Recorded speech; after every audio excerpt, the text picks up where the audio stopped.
Vinieron los españoles de la España a esta tierra,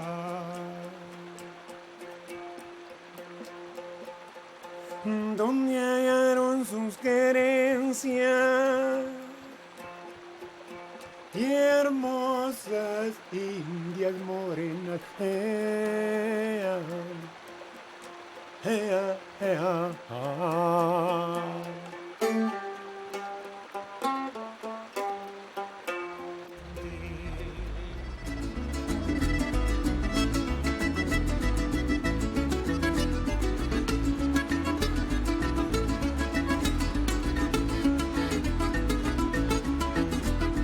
Un lunes por la mañana.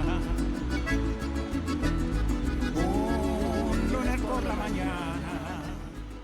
The Acequia system, as it works in northern New Mexico, and as indeed it works in certain parts of Spain and in North Africa, is very simple. You have rain, the rain falls on the mountain, clouds shed their rain on the mountain, it flows down. Sometimes it stays up in little lakes and little depositories up there in the mountains. It trickles down into a river. In our case, the river is called El Río Lucero. The river of the rising sun is what it is.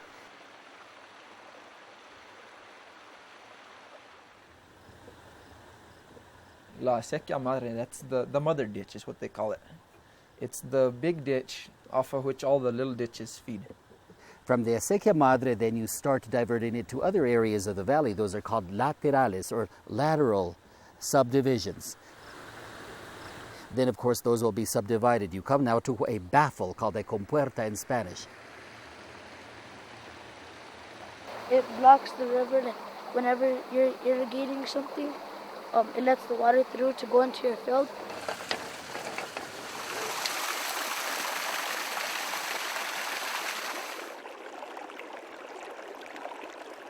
It's almost like you're starting at the heart and channeling it through all the different parts of the body down to the veins and the arteries and the capillaries. That's pretty much what happens over here, where the Acequia system in northern New Mexico imitates a lot the blood flowing through the human body. So I think that is we take our example from nature itself. They diverted that water into the main Acequia system, or the Acequia Madre. Then from there you get laterals. You get these little acequias that go off of those, and so you're able to divide your irrigated land into sections where you could more feasibly irrigate. If you would think of the river as an artery, which it is, it's the lifeblood of the Mother Earth, and if you consider the rivers to be the arteries, then the acequias are kind of like veins, and all of our garden plots with all the roads that are irrigated are kind of like capillaries, bringing that life to the land and allowing for the growth of all of our crops and our orchards and the pasture for the animals. Me and my grandpa dig they're tiny, tiny little ditches. The water comes down in them, and it just like flows all the way through. And the water goes through each row, and it waters all the plants and stuff. We're all drawing water, the whole community is drawing water from the Rio Embudo, which is water that generates up in the watershed and comes through Peñasco by Picaris Pueblo, and then as it comes down to Dixon, there's 8 different acequias, and we all have head gates that divert water off from the river and into our own ditches. It's all gravity fed, so the water just flows down, and then each person on the gate, each parciante, has a head gate, which they open, either by lifting or cranking, and then allowing the water to flow in during your allotted time for irrigating. Well, first of all, people have to get together in a little meeting called a reparto. This reparto, the people come together, and they are led by a headman called a mayordomo. The mayordomo or mayordomo's job is to maintain the ditch. It actually means the steward. So you're the steward of the ditch, and you are in charge of maintaining it, making any kind of repairs, and also of overseeing the equitable distribution of water. So you want to make sure that everyone is getting their water when they're supposed to. I've been coming to my grandparents' house since I was a baby. They took care of me, helped raise me. So I really got to know the Acequias here in Arroyo Seco, especially with my grandfather being the mayordomo and helping to divide the water.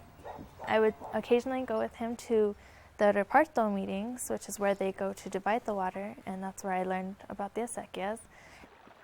The mayordomo is in charge of keeping track of who's had what water, when, and for how long. And these mayordomos take their jobs very seriously, and they are very respected. While the mayordomo is speaking, nobody else is allowed to say anything. And he will say, well, you know, we have a little bit of a shortage of water, so maybe you'll have to subdivide the water. You can irrigate during the day, but your neighbor over here will have to irrigate by night. And so they have to come to some kind of agreement as to what time they will release the water to each other. Once they release the water to each other, then these little compuertas flow in what are called linderos. These are little borders that go along each of the cultivated fields. And then those will be interrupted again by what are called tapancos, or little borders that let so much water pass to this side of the field, the next side of the field, the next side of the field, until really the water just begins to sink into the field.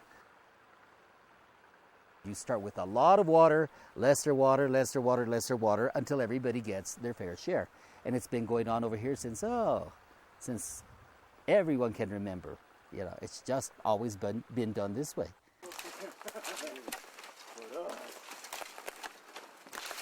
So all the men and sometimes like once in a while the women, and they get up really early and then they go with a friend or someone, they take shovels and they clean out all the ditches in the whole town. And they go to all the places too, but they sweep out all the rocks, all the garbage and stuff, so everybody can let the water flow through the ditches. And it's a community thing, so there's water for everybody. But I remember when I was a little kid, about 13 years, 14 years old, my dad used to send me to help him to clean the ditches. Yeah. It's fun to get together, you know, like a crowd, and we just keep working and talking and laughing and joking and just keep going. Yeah, keep going. But we have them one on the front and one in the back. Okay, you enter here and clean this part, and then another one over there, and the ones come behind. Okay, that's enough. You're doing okay. So we just keep going. A typical day when the acequias are going to be cleaned, all the men leave early in the morning, and you have to pack them lunch, or sometimes they come back, and then you have to feed them lunch, and then all morning long you cook. And that brings the community together because the men hang out and clean the acequia, and the women hang out in the kitchen and make tortillas and chile and wait for the men to come home, and then when they're done we clean up the mess and they go back. And it happens again for a couple of days. Ya se oía en los campos aquel canto, aquella danza.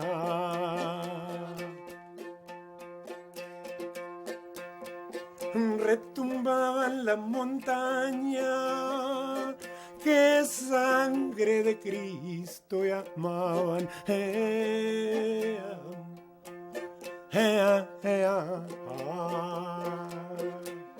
The acequia was what sustained the community, and especially if you look at these mountain environments and people trying to exist out here on the frontier in pretty difficult environments, long winters, short growing seasons. You could not really grow enough food without that water delivery. So the acequia was central to the survival of these early villages because they had to bring the water to the fields. They had to grow crops that were going to sustain them and the villages, the families, for the entire year.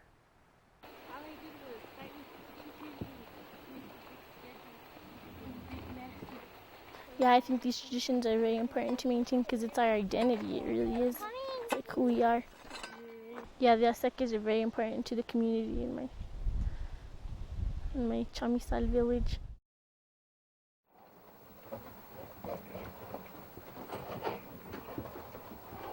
It is where we came from, where the culture came from. The agricultural background, the agricultural people started farming.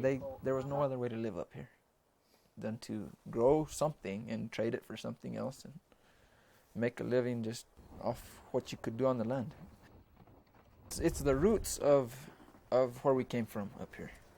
The agricultural people living on an acequia, gathering wood from the mountains, gathering herbs, being very self-sufficient is, I would say, a vital part of the culture up here.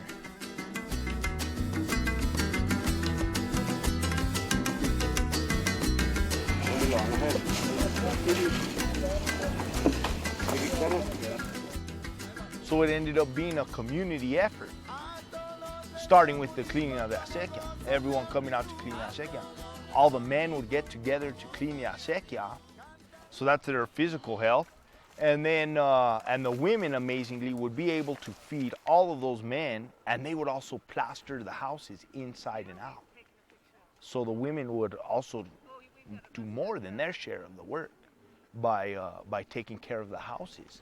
You know, you can imagine the work that was involved. Well, that's your health. And not only that, the food that we were putting in our body, 110% natural.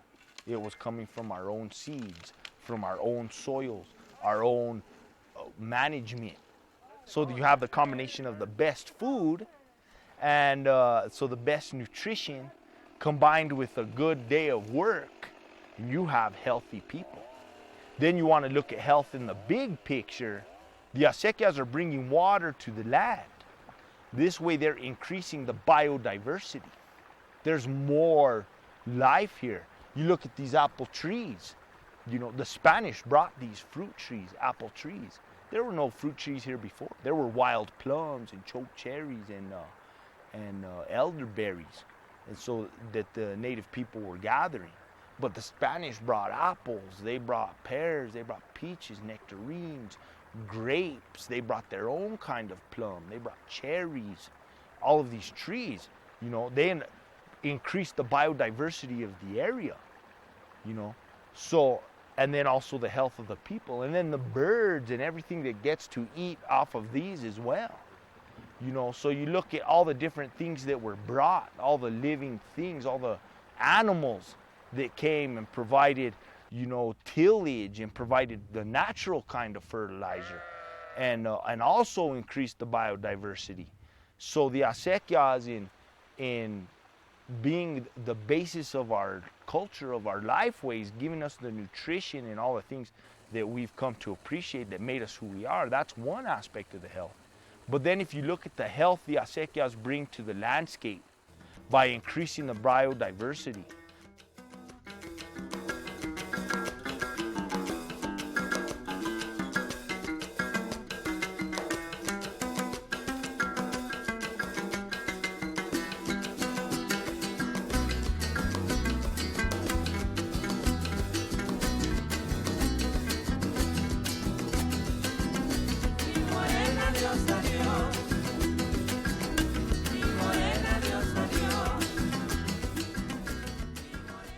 you look at these soils, these are desert soils. This is the high desert.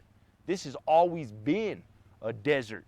By bringing the acequias, we start to change the climate a little bit, start to make the soils better, more fertile, bring more crop types, expanding the floodplain, expanding the riparian areas, you know, providing more opportunities for more animals. The acequias provide us a way of understanding the relationship with the land that is responsible, that is sustainable, regenerative, that actually gives more to the land than it takes. Right now we live in a society where we're taking more than we give back. Everything here is basically comes from the acequias, and without it, you know, we wouldn't have the culture and traditions that we do today. The acequias to us, it's like I read on a bumper sticker once. It says, Nuestras Acequias, nuestra vida. You see, it's nuestra cultura, you know. It's a lot of things. You can't just break it down to one thing because water is lots of things. It's I mean, without it, we couldn't grow our source of food. Without it, we couldn't drink. You know, without it, we'd be missing out on a lot of things. And it's just really important. And it's important that we keep it clean and we keep it at a limit and we conserve. And we try to do that. We all completely depend on water to be here. None of us could be here without the water. A lot of people like myself, we're making our living on it. People are growing food. They've got orchards. And the fact that there's this system that one person like me could go and with the 90-some families on this ditch, it's really done, one person couldn't police it. It's really done by cooperation. It's really done because people know my neighbor needs water as much as I need water. And we're all in this together. And that really comes out in a time when there's less water, especially, you know, like now, this year, is that you really find that people have to think about the overall sharing of a precious resource. Water is life, and everything that we are and everything that is. Water is precious and unrenewable. Water is life in this community. Water is what makes it all happen. Water is what binds us all together, and water is what keeps this town alive. Because ultimately, those things are sacred. That is our survival. That's our existence, is our food. Here in northern New Mexico, you're not going to grow food without the acequia. So if we lose the acequia and we lose the seeds, we're going to lose our culture, our cultural survival. The land, the water, the tierra, from the jicarita to the sierra. We work the earth to grow maíz. Es de donde vengo, es mi país. For hundreds of years we've grown our corn. Crops live and die and no one mourns. For every season maíz is reborn. Disregard it and our culture is torn. We must plant the seeds and water it well. Run the acequias but not to a swell. For water too is as important as well. Will we get a lot of corn? No one can tell. What the earth decides is what we get. Happy with our blessing, with no regrets. Because here in the norte our hearts are set. Work the tierra, educate the people, and just give our best bet. Some culture we have has already died, but what we know now we'll never forget.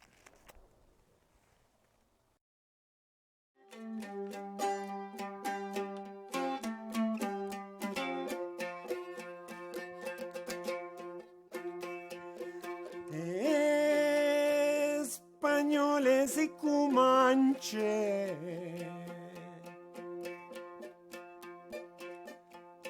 todos en armonía,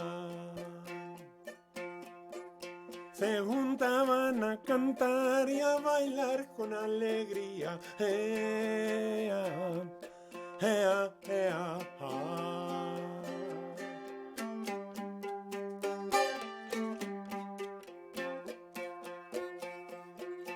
comiendo elotes tostados que la tierra producía,